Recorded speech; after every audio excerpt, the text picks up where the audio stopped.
Então, eu já passo a palavra ao Dr. Lúcio, pesquisador da Embrapa Instrumentação, para fazer a sua apresentação. O Dr. Lúcio tem 40 minutos. Por favor, Lúcio.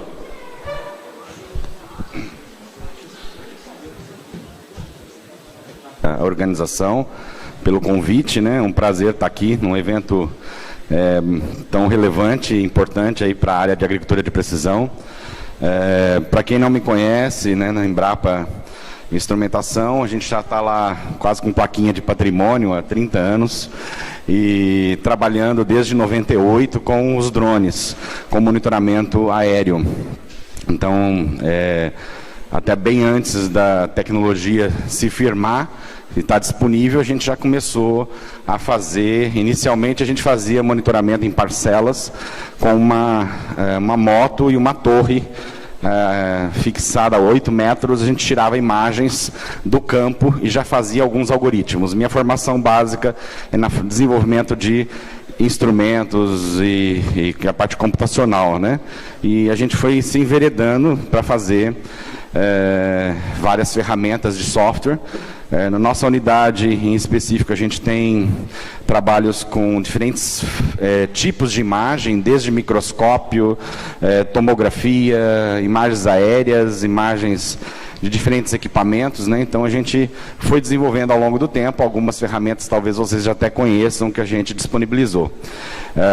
E os drones, a gente começou a brincar, né? Inicialmente brincar mesmo, aí em 98. E hoje eu vou tentar falar um papel que me pediram, falar um pouquinho das tendências, como que está hoje, de fato, a tecnologia e qual é o futuro, né, o que a gente enxerga para o uso de drones na agricultura 4.0 ou na agricultura de precisão. O que a gente vê, isso aqui é de um evento do ano passado, já se colocava aí os status mais ou menos da agricultura 4.0 e as tecnologias disponíveis, né? Então a gente vê lá que os drones já aparecem ali no presente e é real, né? Nós estamos vendo aqui, ó, inclusive o drone já está aí na propriedade, né? Já está aí no campo, né? E temos fornecedores nacionais já que desenvolveram ou incorporaram as tecnologias. Temos ainda equipamentos importados, enfim, os drones estão presentes no dia a dia, praticamente em todas as áreas, não só no agro. E o que a gente vê é o seguinte, ele gera muita informação, assim como outros sensores, outras informações, que culmina aqui na tomada de decisão, que isso a gente está sendo colocado como atividades de futuro. Na verdade, apesar da inteligência artificial estar chegando, apesar das ferramentas de analytics que já começam a aparecer, ainda é algo que precisa se consolidar. Nós estamos num momento de ebulição, num momento de transição, né, entre no mercado, né, de uso dessas tecnologias. É um mercado que está em expansão, em plena expansão, um crescimento de 12 bilhões de dólares até 2021, apenas em equipamentos, sendo uma parte em hardware e uma parte em mercados de aplicações.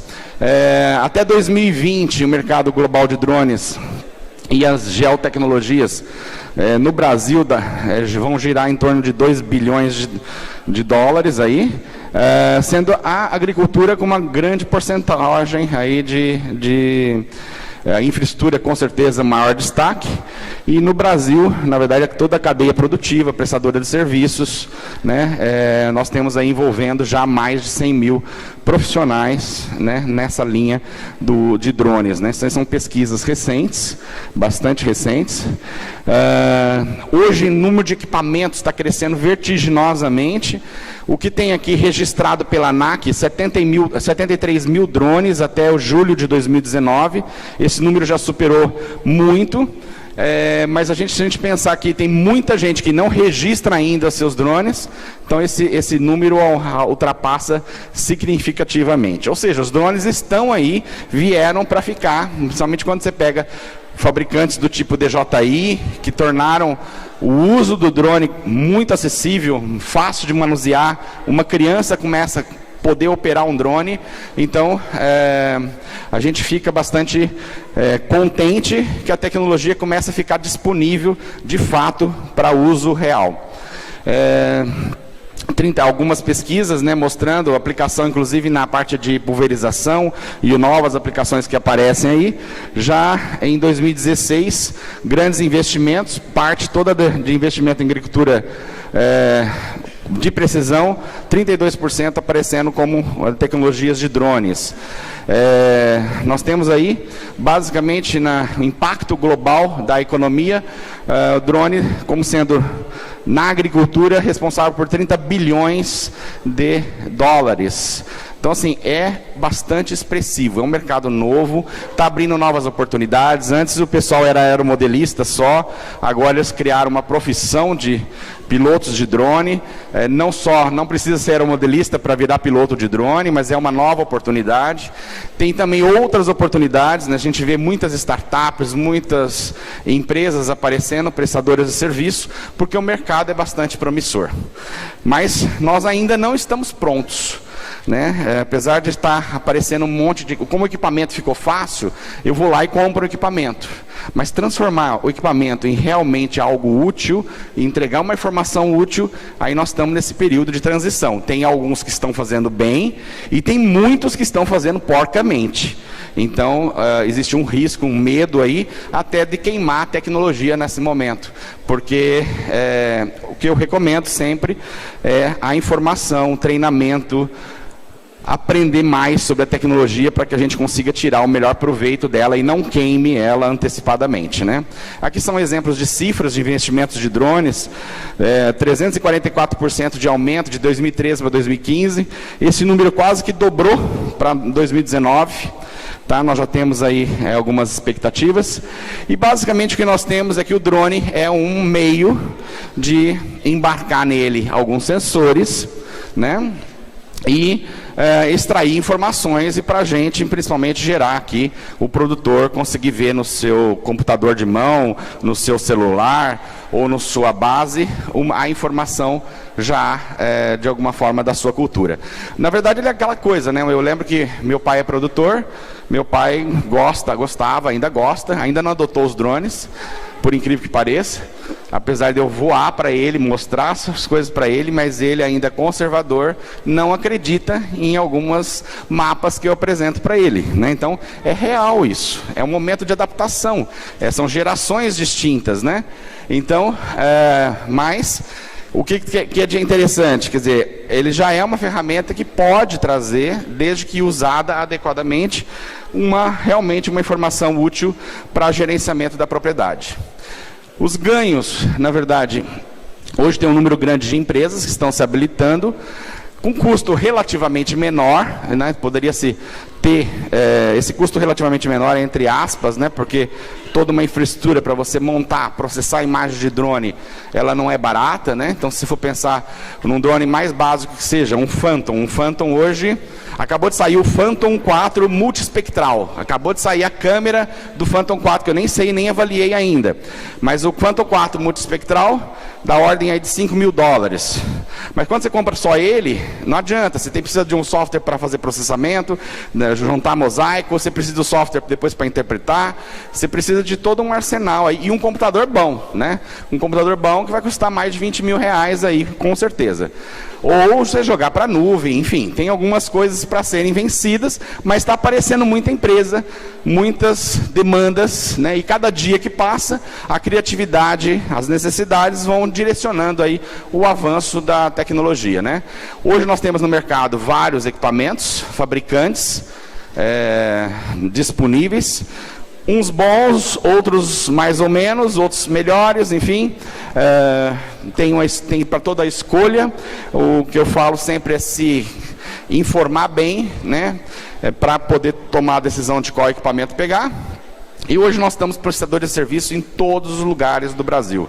Nós temos desde lá Roraima, que eu tive agora recente, semana passada eu estava em Roraima monitorando na Amazônia, na área de pastagem, e tinham vários prestadores de serviços lá, habilitados, fazendo um trabalho razoável. Assim como tem no Rio Grande do Sul, assim em todo o Brasil, né?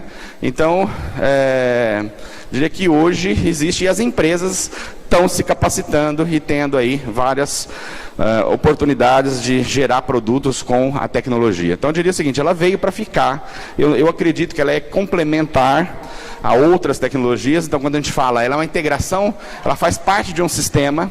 Então, a imagem satélite continua sendo importante em alguns casos, muitas vezes para a primeira tomada de decisão. Então, o satélite ele não perdeu o espaço dele, pelo contrário, ele está aí para ficar. Está cada vez mais sensores melhores, né? Resoluções melhores, frequência maior. Então, enfim, o drone é um coadjuvante, ele participa do processo, mas ele não está sozinho. Não adianta falar, não, eu não vou usar satélite. Em alguns momentos, em algumas aplicações é importante. Temos os nanosatélites aí, que tem uma grande oportunidade, tipo o da Planet, como também tem aí a Visiona, que é uma atividade aí junto com a Embraer, que está desenvolvendo um novo sensor que vai ser disponibilizado e monitorado com uma taxa alta, né, de frequência alta, resolução alta, enfim, trazendo algumas perspectivas. Então, o drone sozinho, ele não é o grande boom. Talvez, pode ser que a gente até se surpreenda que o drone deixe de ser usado, ou usado para algumas aplicações específicas, e as plataformas tipo nanosatélites, elas sejam aí superiores até o uso de drone. Então não vamos focar só drone, porque a gente também pode quebrar a cara, porque a evolução está sendo muito rápida das tecnologias. O que nós temos nesses todos esses sensores, a informação ou os dados levantados é o grande insumo para a agricultura do futuro, e é o que a gente tem que aprender. E nós vimos aqui brilhantes apresentações, inclusive a do Rodrigo, acho que foi uma das bem interessantes, mostrando aí um uso, de fato, das informações para tomar a decisão, gerenciamento das 5.000 propriedades lá. Então, assim, cada vez mais isso é importante. O drone, basicamente para a gente, ele vai ajudar a gente a enxergar a planta, vai olhar a planta, porque a planta basicamente nos indica, né? Ela mostra a partir da sua imagem como que está aquela cultura naquele momento que a gente está monitorando. Mais importante para isso são os sensores. Então não adianta, o drone, se é asa fixa, se é asa rotativa, se é maior, menor, não sei, depende da autonomia, depende da aplicação, não vamos entrar em detalhe aqui. Mas o mais importante são sensores. E sensores, nós estamos tendo uma grande revolução com sensores. A exemplo do Phantom 4 Pro, que acaba de lançar a multispectral. Nós temos aí no mercado uma câmerazinha aqui, é a da Mica Sense, que é o que está sendo a mais usada, na minha opinião, é custo-benefício, qualidade do sensor, é uma das mais interessantes para a agricultura, é a multispectral. Ali nós temos a versão mais nova, a Altum, né, essa câmerazinha lá do canto superior. A Altum, por exemplo, não me surpreende, ela integra dois sensores, ela integra o sensor multispectral e o termal.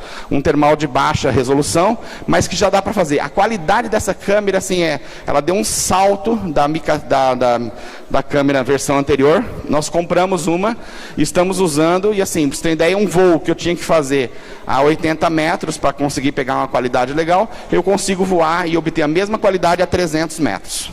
Claro que não posso, pela legislação, eu não vou nesse horário, quer dizer, não deveria voar, né? Mas assim, acho que os prestadores de serviço, para ganhar rendimento, né, não vão perder essa chancezinha, né? Enfim, não sei. Não posso falar isso aqui, não posso propagar essa informação.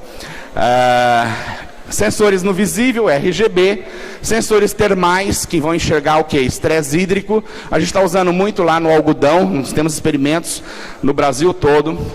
A Embrapa, na rede de agricultura de precisão, a gente está coordenando, principalmente, eu estou focado muito nos experimentos com algodão, com citros, com soja e milho, mas nós temos aí até fruticultura, várias coisas, e o termal ele entra muito nos experimentos, principalmente fenotipagem, para a gente entender estresse hídrico e assim por diante.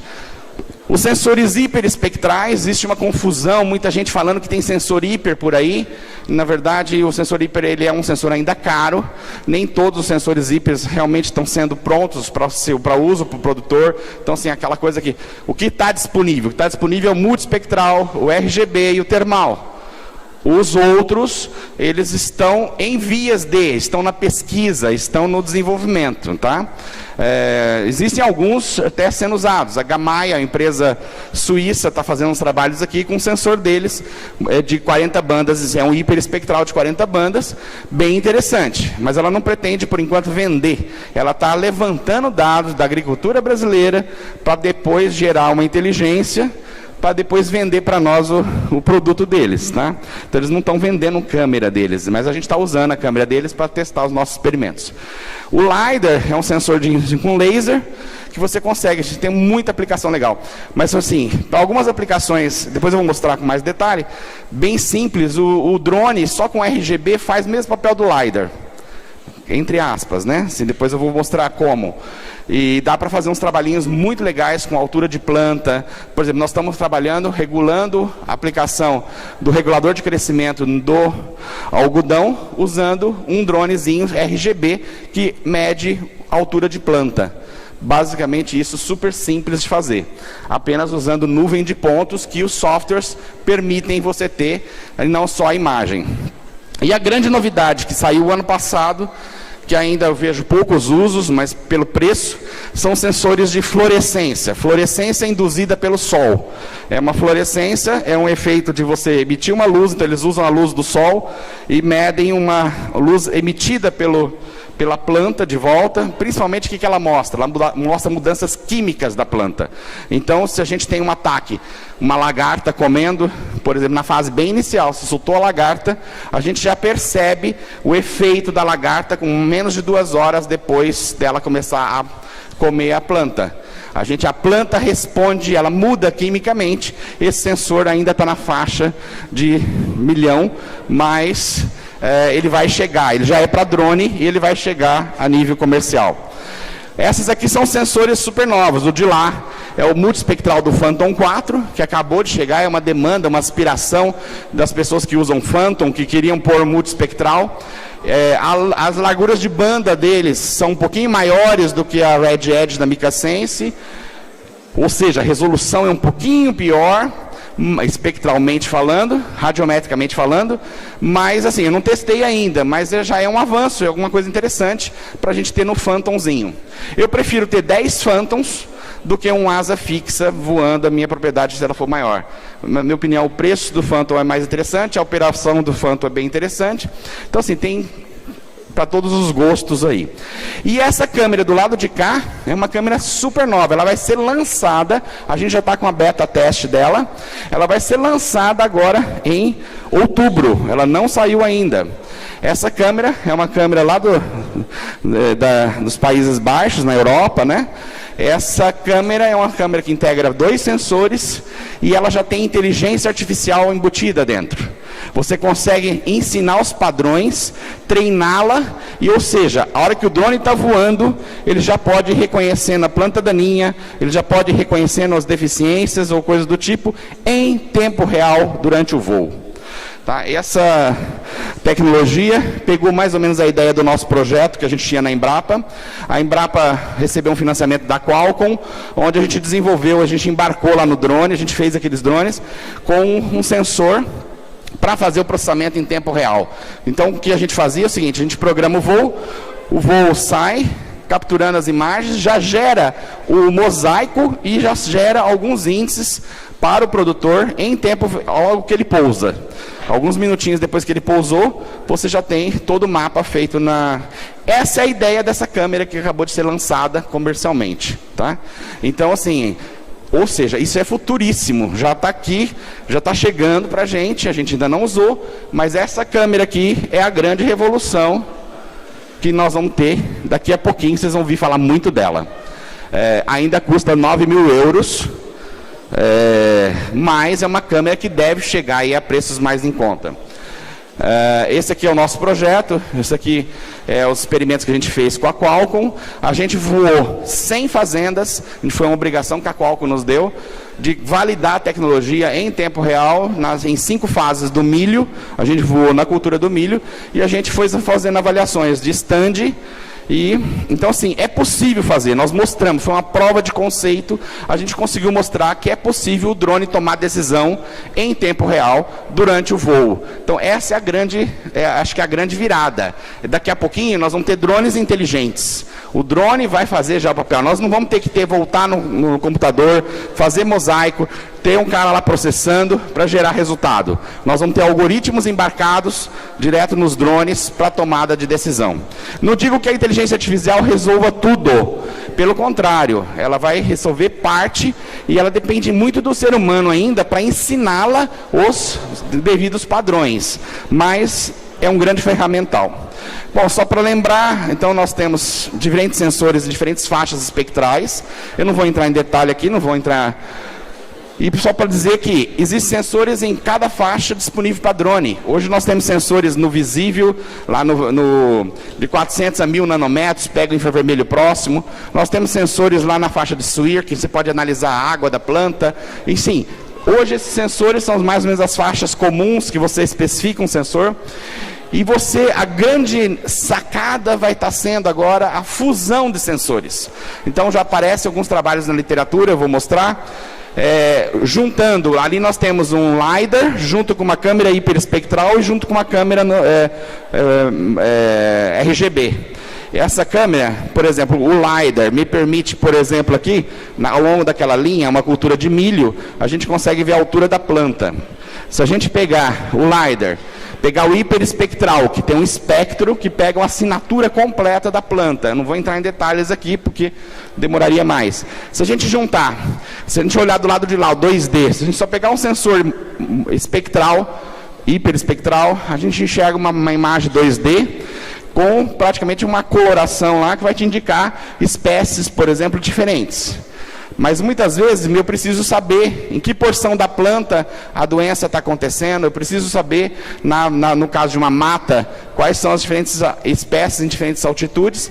Então a união de sensor hiper com sensor LiDAR te dá informação em 3D. Isso já é real, tá? Já tem drone comercial, você pode comprar um drone desse que te permite gerar esses dados em 3D.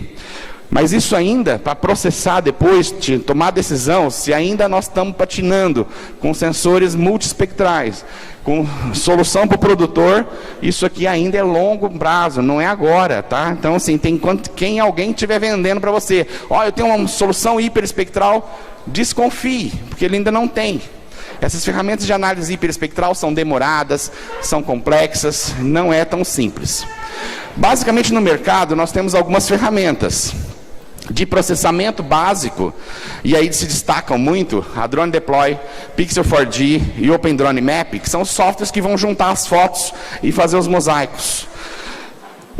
Esse Drone Deploy é legal porque é uma startup americana que ganhou muito dinheiro, já não é mais startup, né? Já ganhou mais de 200 milhões de agora, e já tem uma estrutura enorme, está em 168 países, e a Drone Deploy permite você fazer via internet, upload das imagens e fazer os seus mosaicos. Quem não quiser ter software para mosaicar, joga para a Drone Deploy, paga uma porcentagem que é relativamente barata, você pode comprar uma licença anual, ou você pode comprar o uso por mês ou pela sua demanda. O Pixel 4D também, né, é uma outra ferramenta poderosa, muito boa, que faz a parte de mosaicos, e ambas são pagas, né? A Open Drone Map é uma solução totalmente gratuita. Então, quem não quiser pagar, pode usar a Open Drone Map. Aí, depois que você gerou o mosaico, você tem que analisar. Você tem que contar a planta, você tem que gerar uma NDVI, você tem que gerar índice, você tem que fazer alguma coisa com ela. Aí está começando a aparecer um monte de soluções no mercado, tá? E aí nós temos que ter discernimento para escolher as soluções. Por exemplo, eu vou citar, Drone Deploy também tem uma ferramenta de análise. Então, além de fazer mosaico, a gente consegue fazer, ela tem um aplicativo de APIs, então, para quem é desenvolvedor, uma oportunidade legal usar a plataforma Drone Deploy e subir subir lá suas aplicações. Nós da Embrapa estamos fazendo uma caixinha da Embrapa com algoritmos que vão estar lá dentro da Drone Deploy para você contar a planta, fazer determinações. Então ela permite uma interface de programação que você pode personalizar a sua aplicação. Bem legal. Pixel 4D também tem uma ferramenta de processamento. Você também pode incorporar. A maioria das empresas nacionais, por exemplo, o mapa da Horus e outras ferramentas, Sensix, tal, eles usam essas ferramentas atrás e fazem o serviço e entregam para vocês uma solução. Mas, na verdade, usam essas ferramentas que vocês podem usar diretamente. Precision Hawk é uma empresa americana, também tem as caixinhas, você paga por dólar, por tamanho de imagem, por fluxo que você usa, é bem interessante. Nós também estamos fazendo uma parceria com a Embrapa para colocar a caixinha da Embrapa lá dentro do PixHawk. Hummingbird. A Hummingbird está aparecendo aí no Brasil, em algumas feiras. É uma empresa de inteligência artificial. Ela nasceu de uma startup, quando inclusive eu estive lá em Cranfield, na Inglaterra. É uma startup bancada pela Boeing. Então, assim, Boeing e mais algumas, Rolls-Royce e outras, houve um investimento de um grupo árabe bem grande, então eles estão com uma estrutura, estão com uma moçada bem grande de processamento, de análise, de inteligência artificial, mineração de dados, mas não entendem nada de agricultura. Então, assim, a ferramenta, eles estiveram lá com a gente, está muito nua e crua, mas eles estão fazendo parcerias com agrônomos, com grupos, inclusive com a Embrapa. Nós já temos firmado um contrato de colaboração, onde a gente vai dar a cara final para o produto. Mas é uma interface, ela está vindo, ela está se tornando, está se amadurecendo ainda. A Decipher, na minha opinião, se destaca muito, que é muito interessante, que ela faz uma interface, e eu vou mostrar aqui. A Decipher tem um ambiente web, onde você pode fazer várias operações de talhões, programar os talhões, e o que é legal é que ela carrega várias camadas de informação. Você consegue pegar análise de solo, análises químicas, outras coisas que você tem da propriedade, jogar tudo na mesma ferramenta para fazer as suas respectivas análises agronômicas. É uma ferramenta de grande potencial, ela está aparecendo aqui no Brasil, procurando parceiros para poder desenvolver. Também fizemos uma parceria com a Embrapa, em breve teremos algoritmos da Embrapa aí na Decipher. E aí, temos aí a Taranis, acho que o pessoal da Taranis está aqui, vai apresentar um pouco, eu vou mostrar uma imagem da Taranis. A Emave é uma empresa espanhola, que está muito no centro-oeste do Brasil, que é muito parecida com a Hummingbird. Tem pacotes prontos de inteligência artificial, mas que não está pronto para entregar um produto agronômico. Então, assim, tem que amadurecer. Elas vão chegar lá? Vão. Mas então não é o momento de sair comprando soluções, talvez fazer parcerias para desenvolvimento. Tá? A Gamaia, como eu já falei, está aí com sensores interessantes, desenvolvendo inteligência artificial, mas o que ela está fazendo? A estratégia dela é fazer parcerias com prestadores de serviço, usar o sensor dela, capturar informações dos nossos campos brasileiros, para poder gerar depois um produto que ela vai vender para nós. Ela também é parceira da Embrapa, a gente está experimentando sensores deles em algumas áreas nossas. A Taranis, o que ela vai mostrar aqui, mas é um exemplo eu estou mostrando como exemplo, que é um dos exemplos de inteligência artificial, né, no caso, eles fazem uma amostragem na área e, a partir de amostras coletadas pelo drone, muito próximas, com alta resolução, ele consegue fazer algumas inferências de doenças, e aí depois vocês vão ver um pouquinho melhor. Ou seja, nós tivemos aí uma evolução, nós passamos lá da coleta manual para coleta com máquina e depois coleta com drone. Nós passamos de sensores com poucas amostras, a gente fazia interpolação, passamos para fazer medidas em tempo maior, até nós temos hoje, em termos de minutos, uma quantidade de dados que podem ser gerados pelos drones, pelos sensores, tipo nanosatélites, com alta porcentagem. Isso aqui é uma parceria com o Texas A&M, o Murilo, um pesquisador de lá, brasileiro, que está fazendo um trabalho bem legal, e a gente apresentou. Basicamente, a ideia é E é o que é possível fazer hoje. Medida de altura de planta, a parte do dossel, analisar um pouco como que a cultura está se desenvolvendo, a saúde através de índices NDVI e outros, mudança na cor, mudança na temperatura da planta. Só isso já dá para fazer um monte de coisa. Dá para fazer, por exemplo, seleção de genótipos, dá para ver a habilidade, como que a planta está crescendo, dá para ver tolerância, insetos, vários defeitos, etc. E ele está fazendo um trabalho belíssimo lá, gerando uma ferramenta também online. Para tudo isso, a gente tem colaborado. Então, assim, no Brasil, a gente tem feito o quê? O que os processadores de serviço estão fazendo e nós estamos fazendo? De uma forma geral, a gente está olhando muito sensor visível e infravermelho, aquele vermelhinho ali. A gente está conseguindo ver clorofila, teor de nitrogênio, área foliar e biomassa. E com isso, a gente tira lá resultados do estresse da planta, o estado nutricional, como está o crescimento, como está o stand. A gente tem um pouco da sanidade da planta e um pouco de produtividade. Então, assim, isso já é real, é o que é possível fazer, desde que seja feito adequadamente. E como que a gente usa o drone? O drone, na verdade, é uma ferramenta para coleta da informação, depende muito dos sensores que nós estamos usando. Os sensores vão ser jogados aí num sistema de visualização e processamento, que hoje está pipocando, não tem um melhor que o outro, tem hoje que usar uma gama de produtos. E mais interessante, para fazer essas soluções, nós precisamos de engenheiros, agrônomos, elétricos, computeiros, agrônomos, biólogos, enfim, é uma gama de profissionais que a gente precisa ter hoje para poder fazer a tomada de decisão. E normalmente o que o pessoal está colocando como grande solução é usar uma rede neural ou um sistema inteligente ali como coração. A partir do momento que você joga as imagens, você joga as informações, esse sistema neural tomar a decisão para a gente. Mas tem que lembrar o seguinte, para ele tomar a decisão, ele tem que ser treinado. E para ser treinado, ele tem que ter amostras, ele tem que ter um especialista dizendo para ele o que é, para ajustá-lo. E isso que nós estamos tendo problemas hoje, o número de amostras, a base de dados. Esse é o grande problema que nós ainda encontramos, que algumas pessoas com pouquíssimas informações querem gerar um sistema inteligente que faz milagre. E não faz, tá? Bom, aqui vou pular um pouco, exemplos de uso de drones. O exemplo aqui é simples, a gente usa condutividade elétrica no solo para tentar mapear a área com maior matéria orgânica, menor matéria orgânica. E, por exemplo, quando a gente olha uma imagem simples no RGB, um índice tipo MPRI, ele te indica uma zona diferente ali, que correlaciona muito com a matéria orgânica no solo, obtida lá pela condutividade elétrica. Então, assim, vários monitoramentos são possíveis. O NIR infravermelho, o sensor infravermelho, para ver planta daninha. Então a gente consegue ter uma imagem do NIR, no infravermelho, pode ser através de um índice NDVI ou outros, e a gente conseguir ali detectar as manchas das plantas daninhas e muitas vezes selecionar se pelo tamanho, se é uma folha larga ou folha estreita ou tipo categoria. Então já tem trabalhos mostrando a viabilidade desse tipo de coisa. Esse aqui, tal do Deep Learning. O que é Deep Learning?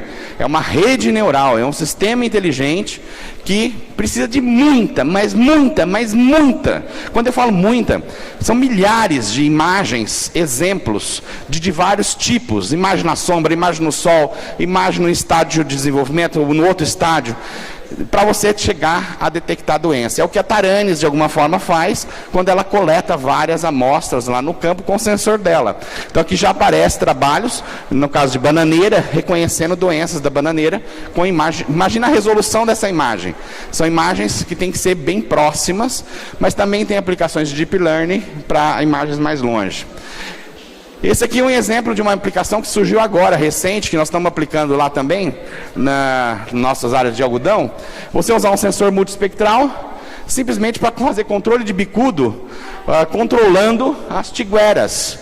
Né? Tiguera é a planta, acho que não precisa nem falar, né? Mas é a planta que ficou da safra passada, que do algodão. Por exemplo, você está lá com milho ou com a soja, numa rotação de cultura, você ficou lá com o algodão, nasceram algumas, e ela fica sendo a fonte de alimentação do bicudo. Se você controlar essas plantas, possivelmente você controla melhor o bicudo. É uma aplicação super simples, com uma câmera multiespectral você faz muito fácil. Isso aqui é um exemplo, não vou mostrar detalhes do processamento. Mofo na raiz do algodão, isso é um trabalho super recente. Estou falando de trabalhos de 2018, 2019, onde a gente consegue, com imagem multiespectral, simplesmente detectar manchas. E essas manchas você vai lá no solo, confere com o que é, e aí faz uma ação, né, e faz correção ao longo do tempo.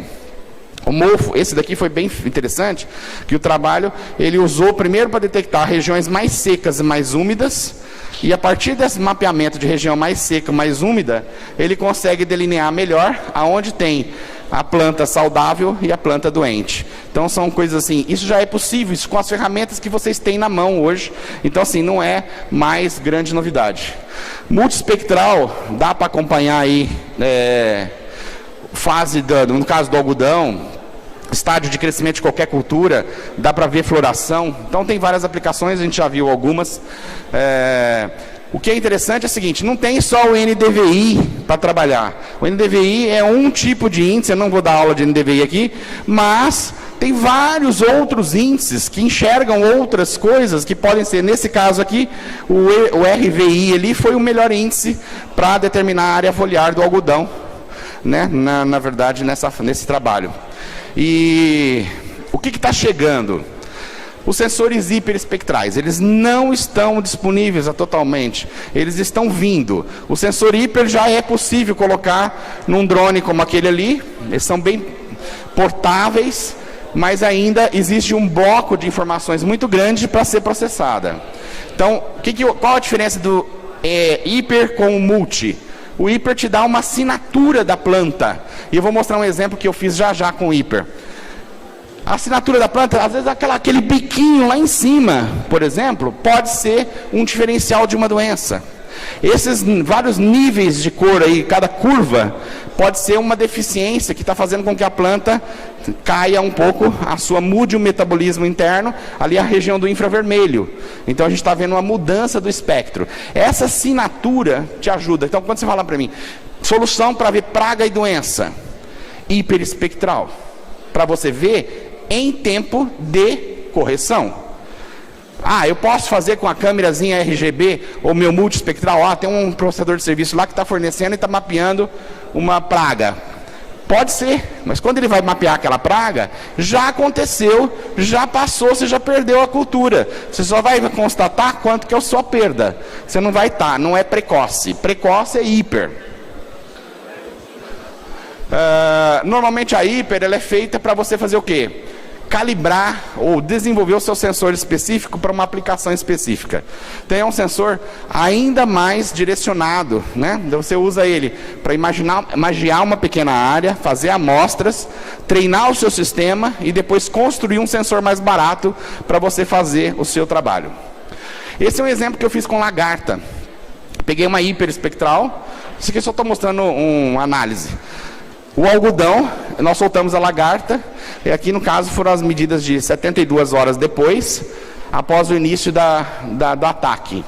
E o algodão controle, olha, a gente percebe diferença, a gente consegue separar, é a mesma planta. Eu não estou medindo a praga, eu estou medindo o efeito na folha. Eu peguei porções da folha que não tem diretamente, não é uma lesão da praga, mas eu estou vendo a alteração química da planta e eu consigo separar as classes. É isso que a inteligência artificial vai me ajudar a fazer com o hiperespectral. O algodão, aqui nós fizemos lagarta, o algodão controle e o bicudo. Nós fizemos as 3 aplicações.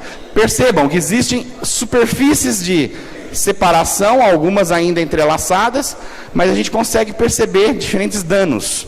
Isso é o hiperespectral. Isso eu não vou ver com multiespectral, tá? Tem que ficar bem claro isso. Então, identificação de doenças. Eu posso ver nematóide? Beleza. O nematóide ele vai estar lá como uma mancha. Eu só consigo depois programar, organizar para a safra seguinte. Eu não consigo fazer atuação com os sensores que eu uso normalmente, multiespectrais. Eu consigo ver deficiência nutricional, manchas, e eu consigo fazer, analisar até efeitos em raiz. Enfim, várias aplicações é possível fazer com os sensores hoje embarcados. O LiDAR é um laser, né? A gente pode embarcar tanto em asa fixa quanto em asa rotativa. O laserzinho, só para a gente ser mais rápido, a diferença do laser é o seguinte: o LiDAR, eu consigo fazer a altura de planta. Ele me dá uma nuvem de pontos bastante precisa, e é como está aquela segunda imagem ali. Eu tenho a nuvem de pontos estratificada. Ele consegue penetrar a vegetação, então eu consigo, por exemplo, numa floresta, ver o topo e ver no meio da planta as diferentes vegetações que tem ali. Com o drone, eu consigo, por exemplo, medir a altura do algodão sem problema, porque está me interessando só a camada de cima. O drone é um sensor RGB, ele te permite gerar uma nuvem de pontos, mas só do que ele está enxergando, a parte de cima, ele não penetra na planta. Mas é um sensor muito mais barato. E eu consigo, por exemplo, mapear a altura de planta e criar uma recomendação de aplicação de controlador de crescimento muito mais barato do que um LiDAR. Esse aqui é um exemplo de um mapeamento com LiDAR. A gente consegue estratificar a vegetação. Esse aqui é o LiDAR embarcado num drone simples. E aí tem vários trabalhos na literatura. Olha que interessante esse. Esse aqui ele usou LiDAR para mapear. Olha aqui, praticamente você tem o volume do algodão, a plantação, você tem a estratificação da altura do algodão muito rápido. E isso também você consegue fazer com o sensor RGB num Phantomzinho simples. Fusão de sensores, aquilo que eu mostrei, juntar sensores multi, LiDAR e hiper, você tem 3D, não vou entrar em detalhe, porque a gente já falou. E aí assim, então o drone está sendo usado para um monte de coisa. Já estou finalizando, para passar a bola para os nossos outros colegas, já acabou meu tempo. Basicamente nós temos hoje o drone para plantar semente, nós temos drone para fazer controle biológico. Aí de novo, aparece um monte de formato de dispenser ou de sisteminhas para colocar as cotésias, os tricogramas, ácaros, não sei, o ácaro já é mais complicado. Então esse daqui em forma de bolinha. Nós temos esse aqui que é para fazer tricogramas, para você entregar ele vai rolando aí como se fosse um cilindro basculante, né, e vai soltando aí os tricogramas. Tem uns que são a pulpa, tem outros que são a própria vespinha, enfim.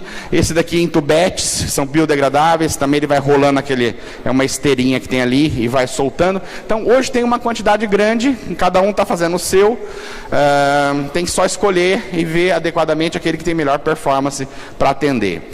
E depois nós temos, esse aqui é um dos que eu mais achei interessante, porque se você solta o inseto no chão, ele muitas vezes vai sofrer ataque de formiga, vai sofrer ataque, nem sempre ele vai atingir a planta onde deveria controlar. Então essa versão aqui é uma versão que usa uns saquinhos plásticos, aquilo ali como se fosse um varal cheio de saquinhos plásticos, biodegradáveis.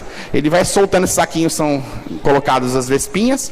Aí você solta os saquinhos, o saquinho, por ser mais leve um pouco, ele tem um mecanismo, ele para no topo da planta. E aí com isso ele tem sido mais eficiente. Essa é uma empresa do interior de São Paulo que está se destacando como uma das soluções de controle biológico. E a gente está validando o uso dessas tecnologias. Pulverização, aqui nós temos aqui, não vou entrar em detalhe, o UF vai falar sobre pulverização, mas está vindo uma avalanche de empresas de pulverização chinesas entrando no Brasil. Lá em Minas, acabou de ser fechada uma parceria junto com a Universidade de La Fazu, uma empresa e a prefeitura e o governo, uma instalação de uma fábrica chinesa de drones para pulverização. Na FAPESP, eu mesmo dei parecer em mais de 5 projetos de pulverização, de médio e grande porte, de pulverizadores até 80 litros, está chegando. Nós estamos usando, esse aqui foi um que eu usei no café para testar. Eu achava que não funcionava por ser pequeno, pouca cauda, enfim, que não era eficiente. Me surpreendi, caí o queixo, realmente a tecnologia veio para ficar. O UF vai falar melhor sobre isso, que já é mais especialista, está mais no tempo do que eu nisso daí. Enfim, quis dar uma pincelada para vocês, não sei se joguei muita coisa no ar, sobre a tecnologia de drones. Obrigado.